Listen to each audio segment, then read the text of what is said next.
Hello students, how are you? I hope all of you are fine. So now today we are going to start Newton's laws of motion. Chapter 2 हमारा start हो चुका है और chapter 2 में अब तक हमने कुछ बातें जानी है about force, about its effect, about types of force and about balance, imbalance and resultant force. So these are some facts which we have discussed earlier. तो ये सारी बातें हम पहले डिस्कस कर चुके हैं, हम बता चुके हैं फोर्स क्या होता है, उसके इफेक्ट क्या होते हैं. Now the most important part of our chapter is going to start Newton's laws of motion. Before starting Newton's laws of motion, we should know about a term known as inertia.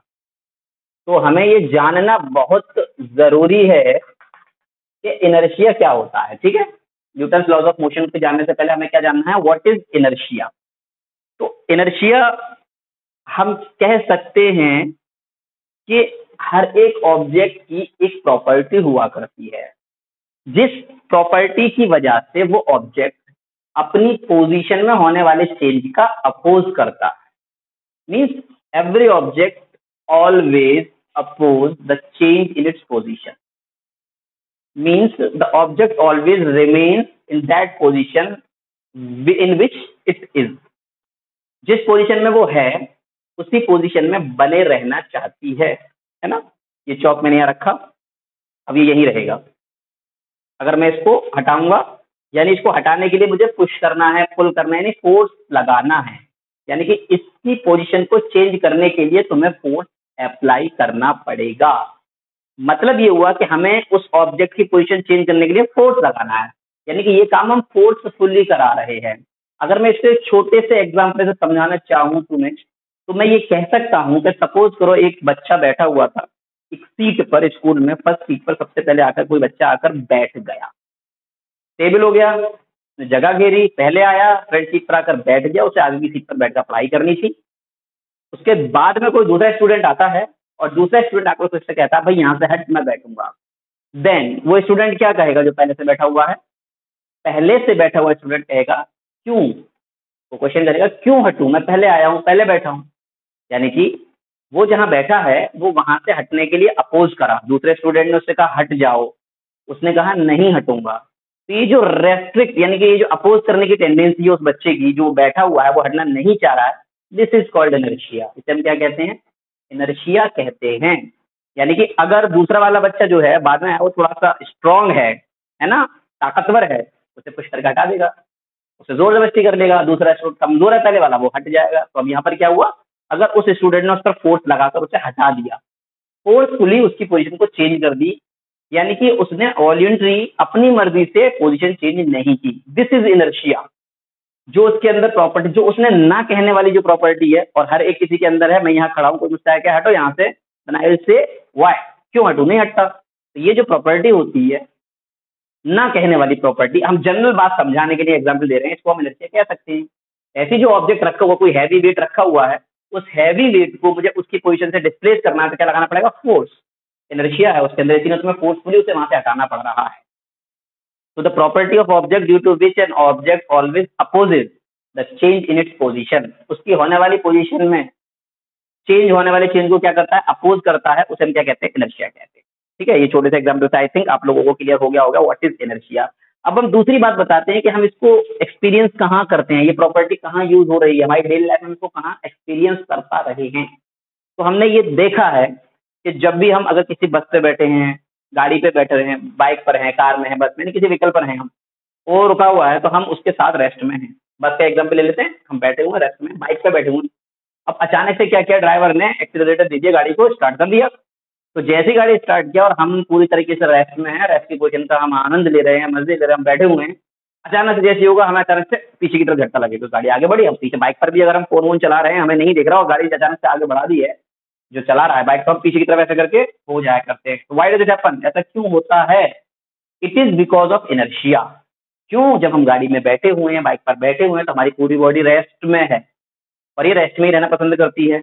It doesn't want to change its position of rest. ये rest की position को change नहीं होने देना चाहती है. अब अचानक से जैसी गाड़ी चली तो हमारी बॉडी का लोअर पार्ट पहले गाड़ी के साथ मोशन में है क्योंकि वो तो उस पर टच है. तो पहले हमारा लोअर पार्ट क्या आएगा, मोशन में आएगा, उस पर फोर्स लगा है वो डायरेक्ट मोशन में आ जाएगा। ऊपर वाला पार्ट जो है बॉडी का वो क्या करेगा, उसका अपोज करेगा। अब चूंकि लगने वाला फोर्स ज्यादा है, हमें ज्यादा फोर्स से आगे बढ़ाया जा रहा है, तो हमारा ऊपर वाला जो पोर्शन है वो अपोज करने के बावजूद पीछे की तरफ ऐसे करके हो जाएगा, तो फिर हम उसको बैलेंस कर लेते हैं। ऐसे ही होता है, पकड़ लेते हैं, होल्ड कर लेते हैं सीट को, दूसरे इंसान को पकड़ लेते हैं। तो ये क्या है कि जो हमें महसूस हुआ जर्क, पीछे की तरफ जो झटका गाड़ी के आगे बढ़ने पर, दिस इज कॉल्ड इनर्शिया। और इस इनर्शिया को हम कहते हैं इनर्शिया ऑफ रेस्ट, क्योंकि हमारी बॉडी रेस्ट में थी, तो वो रेस्ट में ही रहना पसंद कर रही थी, उसे हल्का सा आगे बढ़ाया तो वो पीछे की तरफ हमें धक्का लग गया। क्लियर हो रही है बात? ऐसी जब गाड़ी बहुत स्पीड से चल रही है, ये कांस्टेंट स्पीड से चल रही है, अपनी मर्जी से चल रही है, और अचानक से रास्ते में कोई भी इंसान आ जाता है, ब्रेक लगा दिए, फट से हम क्या होते हैं, ऐसे ड्राइवर के ऊपर चढ़ जाते हैं, बैक पर बैठे हैं तो क्या होता है, आगे की तरफ झुक जाते हैं। ऐसा क्यों होता है? This is also cause of inertia, कि अब जब चल रही है तो पूरी बॉडी हमारी मोशन में आ गई। तो अब ये दूसरी पोजीशन पकड़ ली हमारी, और बॉडी ने क्या, मोशन की पोजीशन। तो जब मोशन में आ गई तो अब हमें क्या करना है, अब मोशन पसंद आ गया हमारी बॉडी को, है ना, तो मोशन में ही है, मोशन में ही है, मोशन में ही है।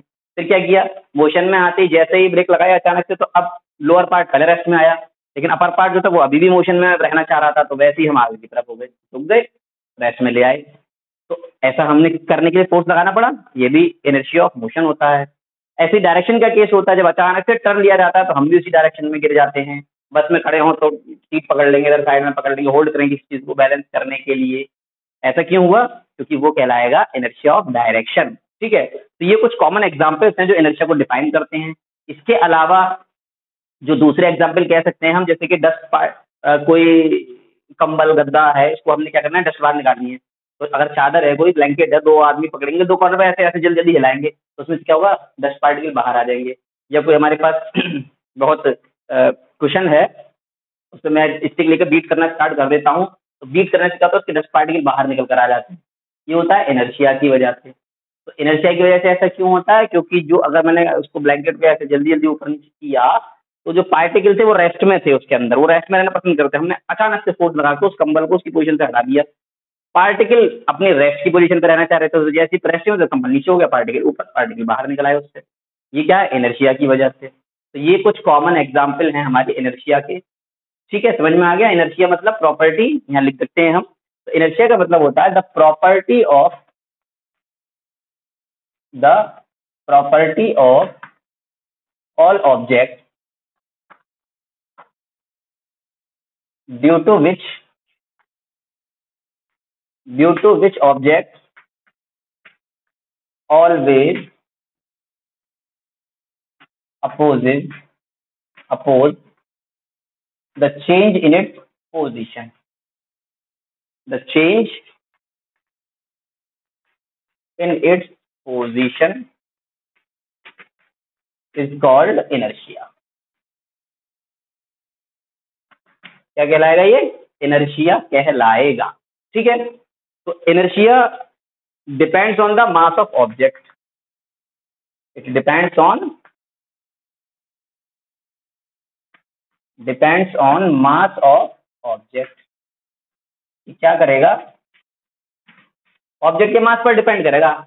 हैवी ऑब्जेक्ट हाई इनर्शिया रखेगा, लाइटर ऑब्जेक्ट लो इनर्शिया रखेगा। ठीक है, जैसे एक चौक का पीस रख दिया मैंने, एक स्टोन को रख दिया, एक आयरन का टुकड़ा रख दिया, पूछे किसका इनर्शिया ज्यादा, तो आयरन भारी होता है, डेंसिटी ज्यादा होती है, आयरन के पीस का इनर्शिया ज्यादा होगा, है ना। सेम शेप के अगर ऑब्जेक्ट है, सेम साइज है उनका, तो हम देखेंगे जो ज्यादा डेंसिटी होगी, जिसकी जो ज्यादा हैवी होगा, उसका इनर्शिया भी ज्यादा होगा, यानी उसे डिस्प्लेस करने के लिए तुम्हें ज्यादा फोर्स लगाना पड़ेगा। तो ये there are 3 types of inertia. ये कितने तरह का होता है? 3 तरह का होता है।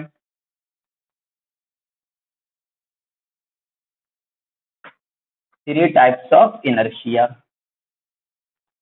तो पहला होता है इनर्शिया ऑफ रेस्ट, जो अभी हमने बताया तुम्हें, 3 एग्जाम्पल दिए, वो तीनों ही टाइप के हो गए। बैठे हुए हैं, गाड़ी ने चलना स्टार्ट किया, अचानक से तो पीछे की तरफ हमें जर्क महसूस हुआ, धक्का लगा, इनर्शिया ऑफ रेस्ट हो गया। दूसरा, चलती हुई गाड़ी पे अचानक से ब्रेक लगाई तो हम आगे की तरफ झुक गए, इनर्शिया ऑफ मोशन हो गया। और थर्ड, गाड़ी चल रही है बहुत अच्छे से और अचानक से टर्न ले लिया, तो डायरेक्शन चेंज करने में भी प्रॉब्लम आई, तो इनर्शिया ऑफ डायरेक्शन होता है। अलग अलग तीनों को डिफाइन करना हो तो यहाँ कर देंगे, which always oppose the change in its position of rest, तो इनर्शिया ऑफ रेस्ट हो जाएगा। Position of motion, inertia of motion हो जाएगा। Change in its position of direction, तो इनर्शिया ऑफ डायरेक्शन हो जाएगा। तो इन तीनों की डेफिनेशन यही छिपी हुई है इनर्शिया की डेफिनेशन में, यानी कि the property of all objects due to which objects always oppose the change in its position of rest is called inertia of rest. Its position of motion is called inertia of motion. ठीक है, तो तीन तरह का होता है, rest में होने वाले चेंज का अपोज करना, मोशन में होने वाले चेंज का अपोज करना, और डायरेक्शन में होने वाले चेंज का अपोज करना. उसको हम inertia of rest, inertia of motion और इनर्शिया ऑफ डायरेक्शन कहते हैं. तो is that clear? I think सभी बच्चों को भी क्लियर हो चुका होगा कि इनर्शिया क्या होता है. ठीक है, ये बड़ा इंपॉर्टेंट टर्म है. इनर्शिया जानने के बाद ही हम आगे का लॉ समझ सकते हैं. ठीक है, अब नेक्स्ट टॉपिक की तरफ चलते हैं अपने. इसके बाद बढ़ते हैं हम न्यूटन लॉज ऑफ मोशन. तो Newton gave 3 laws of motion.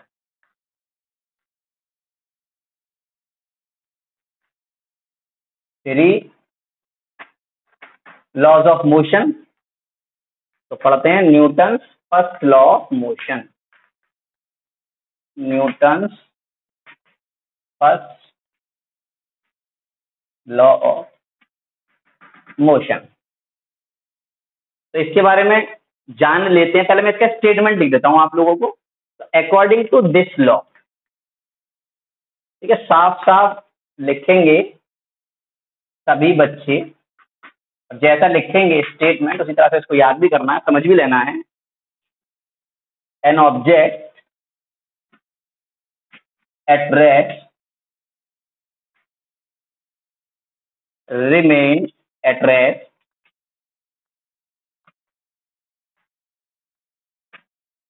and an object in motion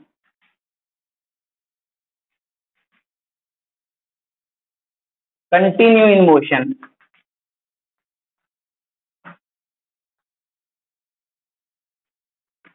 until an external force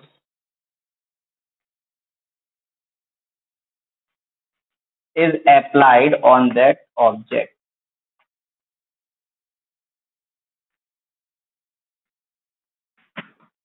ये है इसकी डेफिनेशन. तो ये बताता है एन ऑब्जेक्ट, इसके दो पार्ट है मेरे पास. पहला है an object at rest remains at rest. इसको समझेंगे पहले पार्ट को. An object at rest remains at rest, यानी कि अगर कोई ऑब्जेक्ट रेस्ट में है तो वो रेस्ट में ही रहती है. ठीक, ये चौक ऐसे करके मैंने यहाँ पर रख दिया. पूरा दिन, पूरी रात, 2 दिन, 4 दिन, 6 दिन यहीं रखा रहेगा.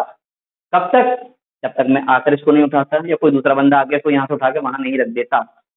तुम्हारे स्टडी रूम में तुमने जो बुक जहाँ रखी है, कहीं भी बाहर जाके लौट कर आते तुम्हें वही दिखती है जब तक कोई कमरे में एंटर करके सफाई सफाई करने नहीं आया है या तुमने उसे वहां से नहीं हटाया है. यानी कि कोई भी ऑब्जेक्ट अपनी पोजीशन में बने रहना चाहती है.